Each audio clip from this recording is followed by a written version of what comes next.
Estás escuchando Filosa y Jugosa. Por si acaso se acaba el mundo, todo el tiempo he de aprovechar. Corazón de vagabundo, voy buscando mi libertad. He viajado por la tierra y me he dado cuenta de que, donde no hay odio ni guerra, el amor se convierte en rey.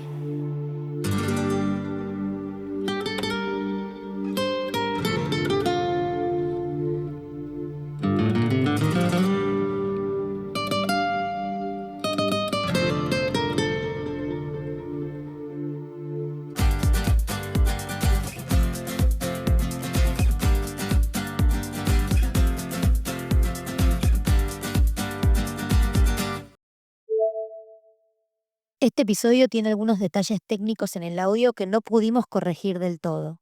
Aún así, creemos que la conversación vale muchísimo la pena. Gracias por tu paciencia y por escucharnos igual. Finalmente, después de muchas vueltas, idas y venidas, está sucediendo este episodio que yo quiero que suceda, quiero grabarlo hace un montón. Primero me voy a presentar, mi nombre es Victoria Viola, esto es Filosa y Jugosa, me encuentran en Instagram como B de Viola, y estoy hoy con Agustina, que le voy a cederle la palabra para que se presente, que yo la sigo hace mucho tiempo, me gusta mucho tu trabajo, te lo he dicho muchas veces, es una referente que en muchos temas, cuando explotaban determinadas situaciones, yo iba a Panóptico de Género a ver qué tenía para decir Panóptico porque me interesaba su mirada, me interesa su mirada del mundo, y cuando decidí hacer este episodio sobre punitivismo, de la primera persona que se me vino a la mente, así que bienvenida, presentate, dónde te podemos encontrar, dónde te podemos ver. Bueno, gracias, Vi. Obviamente es mutuo, por eso estamos acá. Soy Kup, soy antropóloga, pero anfibia. Sí, no, me muevo, escapo un poco del ámbito académico. Por eso comencé mi trabajo en Panóptico de Género, hoy Panóptico Cultural, que es un espacio de diálogo en realidad, para hacernos preguntas que yo consideraba que nos hacíamos solo en el ámbito académico y que necesitábamos democratizar porque siempre hablábamos los mismos y hablamos de interseccionalidad. Y siempre éramos las mismas mujeres blancas, académicas, viviendo en la city porteña. Entonces me pareció que un poco necesitábamos como generar esos espacios. Y bueno, hoy tengo un podcast que se llama Normalmente, que tiene gran inspiración en vos también, porque sos mi referente en los podcasts. Así que bueno, feliz de estar acá y de poder hablar de un tema tan importante como para mí es el antipunitivismo. Y tan difícil de abarcar, ¿no? Antes de empezar a grabar decíamos eso, como va a costar mantenerlo como en una vereda porque no vamos a resolver nada ni cubrir la totalidad de la problemática con este episodio, pero sí acercarlo, que como yo te hablé, un poco la propuesta fue esa, estoy segura que mucha gente que va a escuchar este episodio no está ni siquiera familiarizada con el término, entonces me gustaría que lo bajemos lo que más podamos a el ciudadano y la ciudadana de a pie y arranquemos con ¿qué es el antipunitivismo? Si se puede responder esa pregunta. Sí, se puede responder. Lo primero que se viene a la cabeza cuando hablamos de antipunitivismo o de lo primero que te van a acusar si te posicionás como una persona antipunitivista es de que defendés violadores, defendés abusadores y defendés femicidas, ¿no? Es la gran sí. Es como la gran cortina que te bajan de hierro para problematizar estos temas. Y es muy lejos de eso en realidad, porque yo creo que, o por lo menos yo, como voy a hablar por mí, como antipunitivista que me considero, entiendo que hoy también el sistema penitenciario, el sistema judicial, es un sistema perfectible, que tiene muchísimas deficiencias, que responde a lógicas coloniales y patriarcales, y vamos a hablar de eso, pero que hoy es lo único que tenemos como una suerte de justicia, entre muchísimas comillas, que van a ser las que vamos a problematizar hoy, ¿no? Entonces, siempre arranco por ahí también para que no me bajen la persiana y me digan, bueno, quiere soltar Sí, a los femicidas. Exacto. No es por ahí. Pero también tenemos que empezar a entender que el punitivismo llega tarde. Y prueba de eso es que desde el 2012, que se sancionó la ley que conocemos como la ley de Ni Una Menos, que instala la figura de femicidio, le podemos nombrar las cosas como corresponde y dejar de hablar de crímenes pasionales. Ay, ¿no? Dios, sí, revista gente total. Exacto, y dar un contexto y formular una ley que es muy importante, pero desde ese momento para acá no bajaron los femicidios.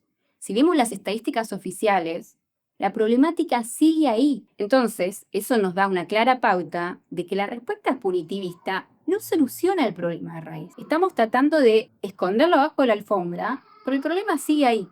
Y yo creo que el antipunitivismo comienza por ahí, en hacernos preguntas que incomodan y que son incómodas incluso para los feminismos, sobre todo los feminismos blancos, ¿no? Sí. Me gusta mucho que traigas esto porque mi sensación cuando hablamos de castigo es que en realidad lo que queremos es que esa cosa, bueno, realmente no es una cosa, es una persona, desaparezca de nuestro campo, desaparezca de nuestra sociedad y en general cómo funcionan las cosas, cómo funcionan las condenas y cómo funciona el sistema carcelario, lo que termina pasando es que esa persona se le deteriora la calidad de vida y vuelve a la sociedad aún más golpeada. Entonces, a mí algo que me interesa mucho de lo que trae el antipunitivismo es esto mismo que dijiste vos, como abramos el debate, pensemos alternativas distintas, porque lo único que tenemos por cierto, y yo solo puedo hablar de lo que conozco que es Argentina más que nada, es que el sistema carcelario y penitenciario de Argentina dista muchísimo de lo que podría ser una recuperación o una forma de reinserción de las personas que pasan por ahí. Entonces, creo que nadie, hasta el más punitivista, igual por supuesto que puedo estar equivocada, puede creer que una cárcel es un lugar donde alguien entra para salir. Me suena mal la palabra mejor porque no somos cosas, pero yo no creo que nadie que salga de la cárcel salga, ¿cuál sería la palabra? Sanado, reformado, como habiendo Consciente de pensado. lo que hizo, habiendo entendido cuál fue el daño que causó. Por supuesto que ahí en donde podemos entrar en lo que es la justicia restaurativa, ¿no? La víctima no está protegida de nada, muchas veces las víctimas ya no están, incluso porque hablamos de casos de femicidio y demás. Entonces, yo creo que lo primero que tenemos que entender es que justicia no necesariamente implica venganza. Y creo que el punitivismo viene muy por ese lado. Terminamos asociando conceptos como orden con control, ¿no? Estatal, por ejemplo, o represión policial. Y eso entendemos que el orden es represión policial. Bueno, podemos los efectos, ¿no? Manifestaciones con jubilados brutalmente reprimidas porque entendimos que el orden social es eso. Entendemos que el orden está No. muy ligado al miedo, que creo que ahí es, y vos traes esta palabra de justicia restaurativa, y me gusta mucho porque investigando y leyendo, muchas personas que escriben sobre este tema hablan de que el punitivismo es el último gran bastión del patriarcado, y yo hay algo de eso con lo que acuerdo. Y hablando con una amiga mía que trabaja en la Universidad de Chicago, ella me decía que estaban analizando la justicia restaurativa, pero en los pequeños actos, por ejemplo, educativos. Ella trabaja en la Universidad de Chicago, que es una universidad que tiene como cierto experimento Montessori de niveles hasta el superior. Y yo pensaba, claro, el punitivismo está tan inmerso, tan inserto en nuestro sistema, que manejamos hasta con nuestras infancias las cosas de esa manera. El castigo, si no haces tal cosa va a pasar tal otra, si no comes la comida no hay postre. Tipo, la culpa y el castigo está inmerso como en las capas más como naturalizadas de la sociedad. Entonces, por supuesto que después ya lo llevamos al sistema carcelario y es como... Y me gusta esto que traes del castigo, porque me meto en un tema micro. Hubo un momento en el que yo dije, quiero hablar de esto, que fue cuando pasó lo de el chico que mataron en Villa Gesell, que lo golpearon. Me parece es un caso faro para mí para hablar de esto. Que me pareció tremendo cuando empecé a ver la reacción en Twitter de celebración de los pibes desmayándose en el juicio, que los muelan a trompadas, que los maten en la cárcel. Y yo digo, me puse a pensar, mismo hablando con gente cercana a mí que tenía ese discurso, y yo decía, ¿qué diferencia? Por supuesto que hay un montón de diferencia porque alguien está pateando a alguien en el piso y otros solo están pisando en Twitter, pero hay algo de la naturaleza del adoctrinamiento para castigar el otro por la razón que fuere, Sí. como un paralelismo en eso, ¿no? Como la forma de y veía a estos pibes como aislando la situación de lo que pasó, que fue tremenda, pero veía a Sí, estos sí, pibes de 20 años y decía, estos chabones van a estar en la cárcel hasta los 70. No, totalmente. Y de hecho, cuando leías los comentarios, me pasó lo mismo que a vos. Cuando leían los comentarios, pedían que los violaran en la cárcel, Claro. pedían que los mataran, que se pudrieran en la cárcel. Entonces, ahí vos ves una radiografía de que el problema es cultural y que no se soluciona con hacer desaparecer al que creemos que merece ese castigo. Y esto de confundir justicia con castigo se entiende porque la necesidad de justicia y demás te lleva a un sentimiento de bronca, de dolor, pero también hay una espectacularización de eso. Y eso es lo que se ve con la cultura de la cancelación. Tendemos a espectacularizar ese horror y esa necesidad de hacer como una muerte simbólica del otro. Ya está, no existís para esta sociedad, o sea, no sos válido, no vas a poder ni siquiera salir en la calle, y de hecho te lo recuerdan en los comentarios, Sí. porque te van a estar todo el tiempo recordando lo que hiciste, el error que cometiste, y eso va desde un asesinato hasta que dijiste algo que en una entrevista fuera de contexto, o que no le gustó a un grupo de personas, o que fue políticamente incorrecto, pero eso hace que tengamos que matarte simbólicamente. Yo creo que esa práctica que es en extremo patriarcal es una de las cosas que, por supuesto que yo no estoy a favor de pensar que todo lo que está pasando ahora a nivel coyuntura es culpa de los feminismos, siento que hay algo que pendula, no sé si vos estás de acuerdo conmigo, pero siento que hay algo donde nos pasamos tres pueblos y se me viene mucho la frase esta de Audre Lorde que dice lo de usar las herramientas del amo para desarmar la casa del amo. Y como que hay algo donde la cultura de la cancelación, que es una de las representaciones del punitivismo, han generado un daño donde nos perdimos la posibilidad del diálogo y el consenso, ¿no? Lo llevo como a otro extremo total, pero el otro día estaba viendo una nota en Gelatina, viste que Pedro Rosenblatt en Gelatina se está sentando con personas. Sí. El otro día La de Feynman. sí, se sentó con Feynman. La cantidad de gente ofendidísima porque Pedro Rosenblatt le estaba dando micrófono a Feynman, como diciendo Feynman que no necesita micrófono. Y era como, primero, me parece interesante la movida desde un punto de vista de amplificar el mensaje de Pedro, o lo que Pedro tiene para aportar. Y segundo, si yo no me siento a dialogar con quien piensa distinto a mí, ¿cómo vamos a construir un consenso? Entonces, capaz las personas que nos están escuchando dicen que tiene que ver lo que pasó en el asesinato de Villa Gesell con lo de Pedro Rosenblatt.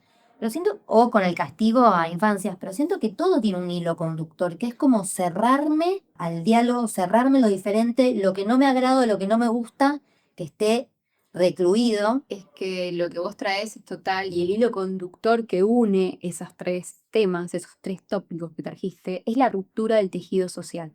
Y creo que eso es lo que estamos viviendo hoy. Hay una ruptura del tejido social, hay una hiperindividualización y hay muchos filósofos que hablan de esto. Byung-Chul Han, cuando habla de la sociedad del cansancio, nos habla de que vivimos tan inmersos en nosotros mismos, tan alienados, que terminamos comprando, y esto lo hicimos mucho los feminismos, terminamos comprando la idea de que somos nuestra propia marca, nos podemos intervenir y que cualquier falla en el cualquier error que cometamos es que fallamos como si fuésemos una gran empresa, ¿no? De repente empezamos a vender menos, empezamos a rendir menos.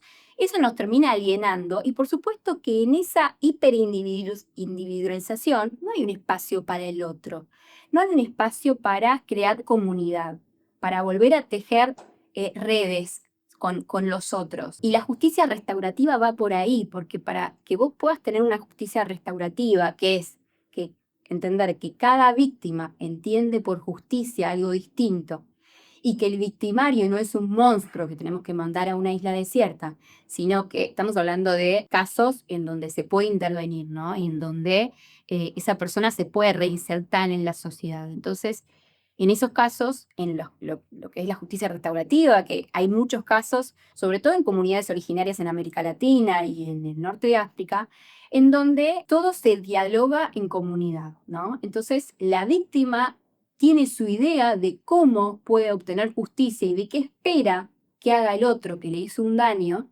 y ese otro puede trabajar en eso, puede aprender en ese proceso. Y la comunidad participa activamente, pero en las sociedades en las que vivimos nosotros, en donde ese tejido social está totalmente roto, en donde entendemos que si no rendís, no servís, y por eso terminamos siendo más tolerantes con los perros que con los niños, ¿qué espacio va a haber para entender que puede haber un resarcimiento? Me gustó mucho esto que traes y se me vienen dos cosas. Una, en el episodio que hicimos en Comadre, que es mi otro podcast, hicimos un episodio sobre abuso sexual infantil, que fue muy poco escuchado, la verdad, y entiendo porque produce, o sea, no muy poco, pero fue de los menos escuchados del podcast. Hablábamos de un caso emblemático, que si no me equivoco, La protagonista del caso es Belén, que fue víctima de abuso. Y algo que fue muy interesante de cómo se resolvió ese caso y que sentó jurisprudencia en toda la región fue que se le preguntó a Belén qué era lo que ella necesitaba para sentirse reparada. Y lejos de lo que todo el mundo pensaba, o sea, Belén no respondió que se pudra en la cárcel, sino que pidió, si no me equivoco, lo tendría que chequear, pero bueno, va en línea de lo que decís. Creo que primero el cambio de apellido, porque la persona que había abusado de ella era de su familia y tenían el mismo apellido. Y lo otro que pidió fue, por ejemplo, capacitación en lugares para que se visibilice el abuso y eso deje de sostener, o sea, deje de repetirse. Entonces, lo que ella quería, por supuesto que quería que se le cumpla una condena a la persona que la había abusado, era que eso, de alguna forma, no vuelva a ocurrir o que se tomen medidas para que no se repita. Y en línea con esto de la justicia restaurativa, que capaz vos sabés más del tema, no sé, venía para acá escuchando un episodio de Las Raras que me gustó muchísimo, que hablaba de las FARC Sí. y de cómo el Tratado de Paz ha tenido varias instancias, entre ellas la reinserción de los guerrilleros a la sociedad colombiana. Y esta era una historia, para quien no conoce el podcast Las Raras, habla sobre historias de libertad y habla de cómo una persona que trabajaba avistando aves y que había sido secuestrada por la FARC cae a uno de los campamentos que ahora se les ha otorgado a los guerrilleros para reinsertarse a la sociedad y termina armando un proyecto de avistaje de aves y de turismo sustentable entre excombatientes de la FARC y una persona que había sido secuestrada, y él hablaba de cómo, bueno, no es lo mismo un comandante que tomó un montón de decisiones para secuestrar y torturar a ciudadanos civiles que una persona que estuvo en la FARC, pero capaz era un guerrillero de a pie que tampoco sabía cómo volverse a reinsertar y que ahora tenía toda la decisión de cambio de voluntad. ¿Y cómo terminaron armando este proyecto de avistaje de aves? Sí. Es que eso, yo creo que esa es la gran diferencia de quienes nos entendemos antipunitivistas, que tenemos que entender que todo de hecho hay que analizarlo en un contexto. Y es lo que vos acabas de decir, no es lo mismo el comandante que probablemente viene con cierta educación, que tomó de tal lugar, que por su ideología se volcó hacia ese lado y se volvió un tirano, que una persona que probablemente no tenía recursos, es ignorante, tal vez no sabe leer ni escribir, lo captaron desde chico, que es lo que pasaba con la mayoría de los guerrilleros de la FARC, lo mismo que pasa hoy con los chicos en los barrios populares, que son captados por los grandes narcotraficantes. Bueno, la justicia antipunitivista entiende ese contexto, ¿no? Y a partir de ese contexto vos podés entender qué recorrido hizo la persona y si hay una posibilidad de reinsertarla en la sociedad, porque si no, ¿cuál es la otra propuesta? Sí, como encerrarlos, De por vida. mandarlos al Alcatraz. Igual, ahí Los matamos a una isla y pretendemos que vivan aparte y que no formen además, parte de la sociedad. digo, hasta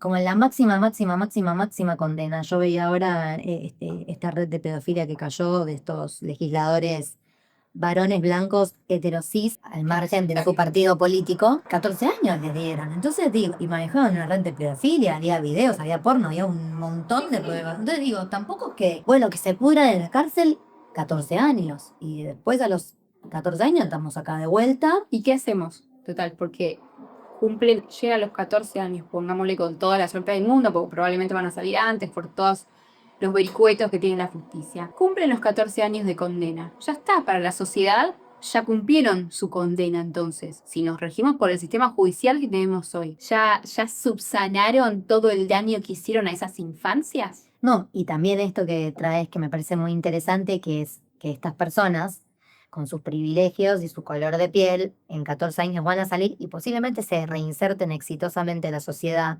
mientras que vos analizás las poblaciones carcelarias y en su mayoría acá son marrones, en Estados Unidos son negras y cuando salen de la cárcel no se pueden reinsertar en ningún lado. No, y de hecho salen peor de lo que entraron, y eso lo sabemos, porque las cárceles son depósitos de personas y depósitos de personas no blancas, precisamente, Claro. y no de los sectores de las clases medias altas.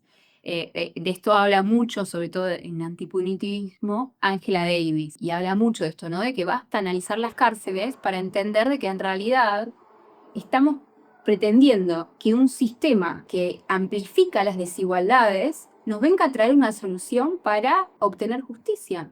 Entonces es tan inocente eso como pretender que el antipunitivismo es que todos anden libres por las calles. Claro. Y en términos de justicia restaurativa, ¿hay algún ejemplo, alguna praxis exitosa o algo que hayamos podido ver? Bueno, estos ejemplos que yo traje son puntuales, pero ¿hay algún país, por ejemplo, o alguna cultura en el que esto esté sucediendo con resultados más favorables que las soluciones que tenemos acá? Donde funciona muy bien la justicia restaurativa es, como dije antes, en los casos de las poblaciones originarias, en donde el tejido social funciona, donde hay una comunidad que sostiene, donde las cosas se pueden resolver en comunidad. En los casos de Occidente, en los países donde vivimos nosotros, en las sociedades donde vivimos nosotros, esos casos para mí no son aplicables y en ese sentido yo me sumo más a, como a la visión que tiene Rita Segato del antipuritivismo. Sí, ya, y contanos. Si bien ella no se considera firmemente antipunitivista, o sea, no en los términos, de nuevo, que podemos entender el antipunitivismo, desde un lugar como más inocente, sino que ella lo que trae es esto de empezar a salirnos del lugar de comodidad, de pretender delegar en el Estado, por ejemplo, con cualquier otro ente, una solución a un problema complejo de una manera tan simple. Claro. ¿Sí? Es como empezar a traer estas preguntas incómodas de, che, ¿cómo dejamos de solucionar este problema que es muy complejo de una manera tan simple como pretender que, listo, va a la calle, Lo ya borro, lo está, limpio. ¿entendés?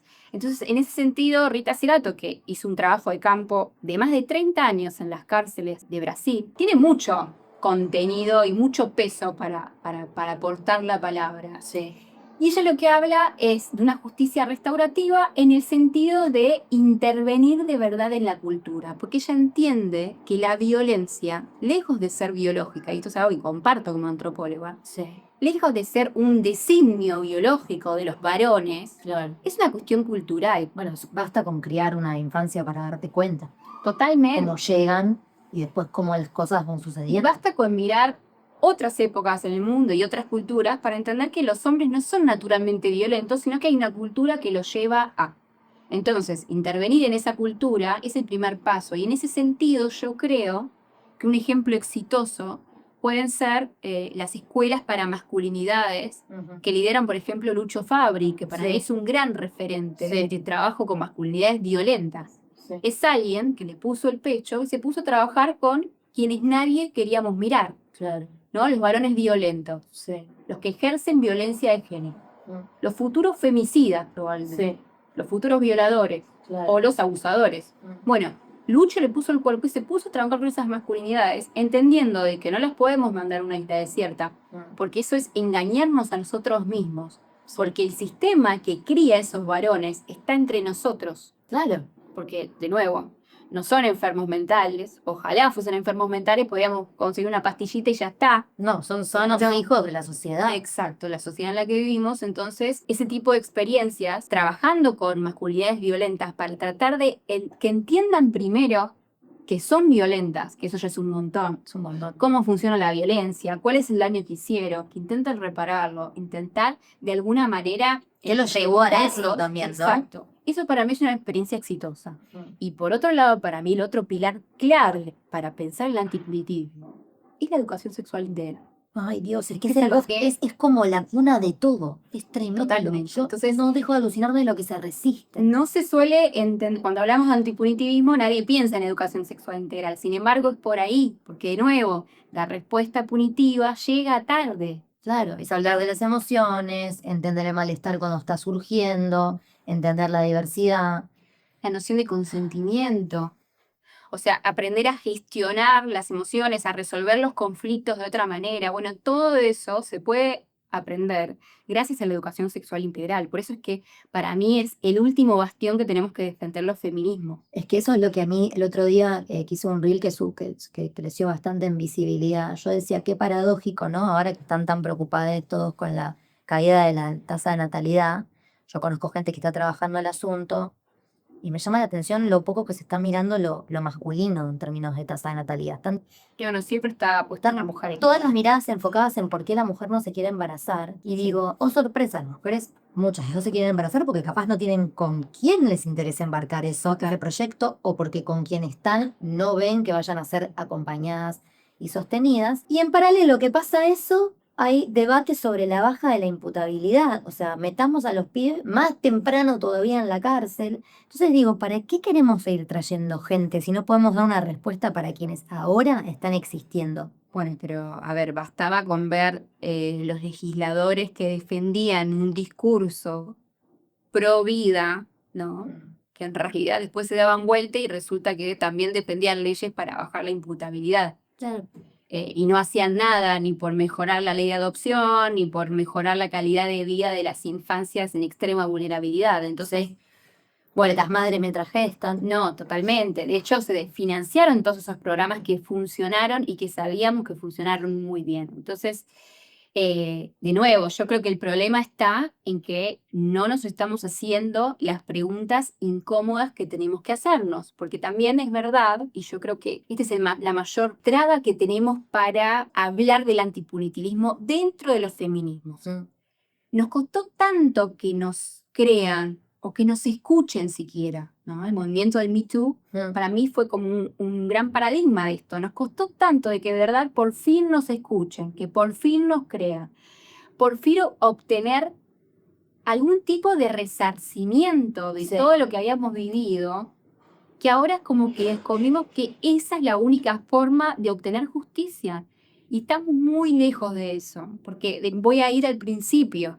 No mejoraron los indicadores. No tenemos menos violaciones, menos abusos, menos femicidios, menos casos de violencia desde que tenemos leyes que, entre muchas comillas, nos protegen más. Bueno, y hoy en día creo que Leonor Faur escribió algo que estuvo analizando la cultura de la cancelación en colegios secundarios, que acá de Argentina.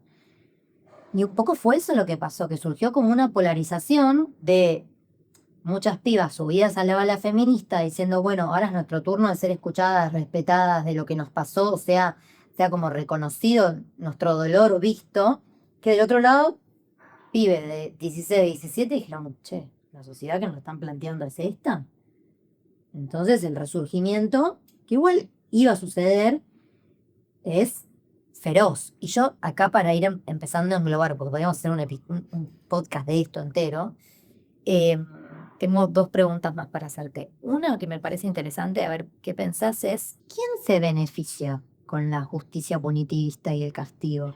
¿Quién gana? Bueno, yo creo que ganan los mismos que detectan el poder desde siempre, ¿no? Los hombres blancos, los dueños del capital, los dueños del poder, los dueños de los medios, los políticos.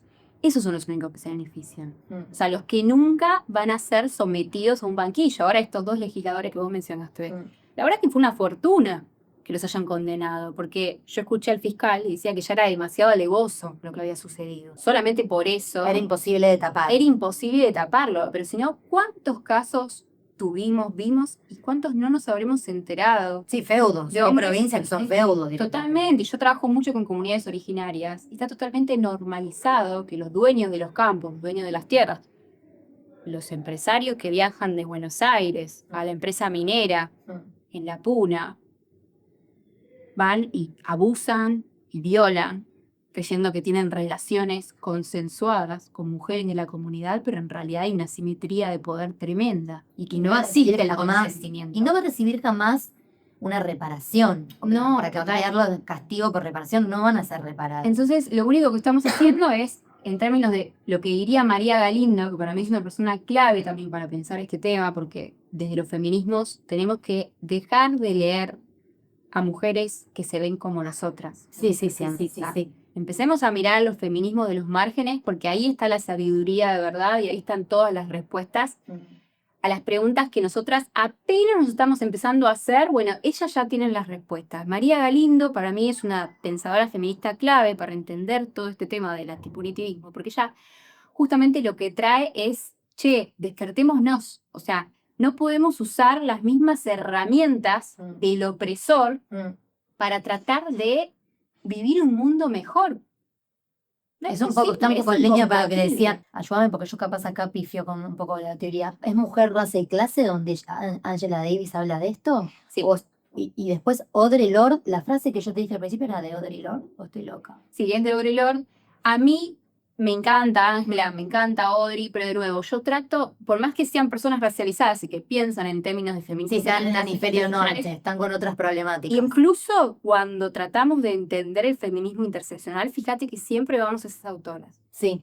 Bueno, tirame autoras, me gusta esto, para aprender yo y que aprendan quienes nos escuchan. María Galindo para mí es clave para entender. Rigoberta Menchú para mí es un gran referente. ¿Y De la Lugones? lucha por ¿Cualquiera? No, el blanco. No, Mariel está en el hemisferio sur, digamos. Pero bueno, para mí María Lugones hizo un trabajo impecable, así que no Sí. puedo decir más aquí. Ok. Cualquiera que se acerque a María Lugones ya está haciendo un trabajo increíble, así Ujú. que por supuesto que es muy importante. Ok, Pero después también, ni siquiera te digo grandes autoras. sí. Acercarnos a, hoy mucho del contenido que recibimos o que primero accedemos es a través de redes sociales. Sí, Bueno, seguir en redes sociales a gente como la gente de Identidad Marrón, sí. a Euge Figueroa, que Sí. Soy Mujer Colla, para mí es una Sí. referente también muy Hice importante. un curso con ella de antirracismo. De muy antirracismo. interesante. Bueno, Afrochingonas ¿qué- también. sí, hay Son de México igual, creo, pero es re interesante lo que traen. afroféminas también, Sí. que en su mayoría son migrantes que viven en España, pero son mujeres migrantes de distintos lugares, entonces también tienen otra perspectiva muy interesante.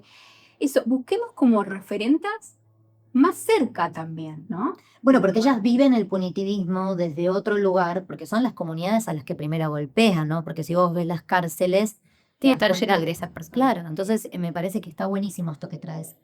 Y para ir cerrando, igual creo que lo cubriste un poco, pero ¿cuáles son los temas que vos sentís que tenemos que empezar a discutir desde los feminismos para entrarle al antipunitivismo? La ESI es uno. La ESIS 1, creo que un tema que para mí es como la gran deuda y un poco también explica cómo llegamos hasta acá, una pequeña parte, por supuesto que es un problema multifactorial, ¿no? Pero el tema de el feminismo liberal, ¿no? Y esta cosa de reapropiarnos de nuestro propio cuerpo, en esa búsqueda de reapropiarnos y de tener el poder sobre nuestra autonomía y sobre nuestro cuerpo, que obviamente a cualquiera como feminista me parece algo muy importante, en esa búsqueda, las feministas blancas terminamos transando con los opresores, con las grandes empresas, comprándonos el discurso del amor propio y hiperindividualizándonos y olvidando de que la respuesta es colectiva. Y eso es algo que tenemos que aprender del feminismo de los márgenes. Sí. Y creo que es un error grave que tuvimos las feministas blancas, esto de creernos la idea de que ya está, mi cuerpo es mío, yo soy dueña, tengo la autonomía sobre mi propio cuerpo, que es lo que quería conseguir.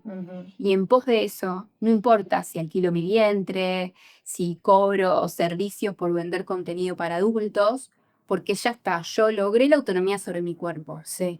Pero en ese logro yo me olvidé de las otras hermanas. Sí. Me olvidé de el costo que tiene eso para los otros cuerpos. Claro. Para los cuerpos que no son blancos, que no son hegemónicos, que no tienen las mismas posibilidades de elegir como supuestamente tengo yo o me creo que tengo yo, porque el mercado todavía me sigue vendiendo cosas, Sí. por muy feminista que sea. Sí. Y de hecho el discurso del amor propio para mí es uno de los discursos más nefastos que nos compramos desde el feminismo, Sí. porque es culpable de gran parte de esto que te digo. Y en esa conquista nos olvidamos de la hermana, nos olvidamos de la otra.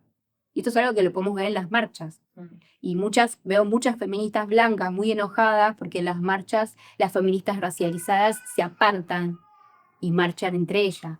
Por eso lo conseguimos nosotras. Bueno, en el episodio que hicimos de maternar en barrios populares de Comadre, entrevistamos a una mamá piquetera y ella decía que los primeros metros, ella es lo más, de hecho habló en la legislatura ahora cuando nos premiaron a Sandra Hoyos y ella contaba algo que a mí, claro, nunca lo había pensado porque no he tocado esa necesidad, que es en los primeros encuentros de mujeres, las mujeres marrones no estaban bienvenidas porque solo podían ir o con su cría o con los varones que las acompañaban para cuidar a sus infancias. Entonces, como el varón estaba prohibido en esos espacios y esos varones capaz no se querían quedar solos con las infancias, las mujeres marrones se quedaron afuera de un montón de debates cuando son las primeras no deben estar ahí sentadas. Sí, o porque las mujeres blancas dejaban a sus propios hijos con las mujeres marrones. Exacto. Es totalmente lo que decís y me encantó esa entrevista, by the way. Pero yo creo que el problema viene por ahí. Tenemos que hacernos cargo, porque los feminismos de los márgenes ya se hicieron estas preguntas. Ya Claro. lo saben, ya lo viven en primera persona, ya entendieron hace un montón que el punitivismo no va, que no podemos pretender que las herramientas del opresor no sirvan para solucionar algo. Ahora las que tenemos que hacernos esas preguntas somos nosotras. Claro. Sí, porque el otro día escuchaba a Georgina Orellano que decía, las mujeres están hablando del techo de vidrio, que en inglés es el ceiling glass, o glass of ceiling, y nosotros estamos hablando de los pisos pegajosos, como estamos hablando de llegar a CEO, de hacer una carrera empresarial exitosa, cuando hay mujeres que todavía, o sea, no pueden ni pensar en tener un trabajo y autoabastecerse. Entonces, bueno, me parece que el politismo está muy imbricado con todas estas cosas. ¿Hay algo más que me quieras? Hay muchas cosas que podríamos hablar, pero que estaría bueno cubrir. Para mí, entender que todo se relaciona y todo tiene que ver con el colonialismo. Por eso para mí, a mí siempre me gusta en cada encuentro, cada espacio así que tengo, traer la perspectiva de colonial. Que busquen perspectiva de colonial. Contame eso para cerrar un poquito. El problema no es el patriarcado. Ujú. Y eso es lo que tenemos que entender los feminismos. El problema es el colonialismo. Porque los patriarcados no existían originalmente en América. Claro. No eran sociedades patriarcales las que vivían acá. El colonialismo trajo el patriarcado. Entonces, pensar que el problema es el patriarcado es estar viendo un cuarto de la película. Ujú. Estás perdiendo el bosque. ¿Sí? El problema es el colonialismo, que hoy sigue, porque ya no vienen a conquistarnos en barcos. Vienen los mensajes de afuera. Esto, buscamos autores afuera. Bueno, no. Claro. Descolonicemos nuestro pensamiento. Busquemos autores de los márgenes, busquemos creadores de contenido, gente que ni siquiera llega a escribir un libro, Claro. pero si tiene un poco de señal de Wi-Fi, porque hoy, por suerte, mucha gente en las comunidades tiene acceso a Wi-Fi, genera contenido y tiene voz. Entonces, hay una TikToker que a mí me gusta mucho, se llama Albertina, no me acuerdo el apellido, prometo buscártelo para Sí. que lo pongas en la Dale. descripción del episodio, que a mí me gusta mucho porque con la lógica de TikTok, que para mí es una red social que nunca voy a entender y nunca voy a comprar porque es una red vacía para mí, ella da voz y muestra parte de su cultura. Y esa es una forma de resistencia también. Utilizar las herramientas del opresor, pero para hacer una resistencia cultural y mostrar otras formas posibles de vida. Porque si no, parece que la única forma posible es despertar y tener 7 pasos de rutina de skincare. Y no, hay otras formas de vivir y de habitar este mundo que son posibles y también pueden ser deseables. Bueno, quiero entrevistarte 11 veces más. Muchas gracias por tu tiempo. Me encanta. Gracias, Vi. Por si acaso se acaba el mundo, todo el tiempo de aprovechar, corazón de vaga.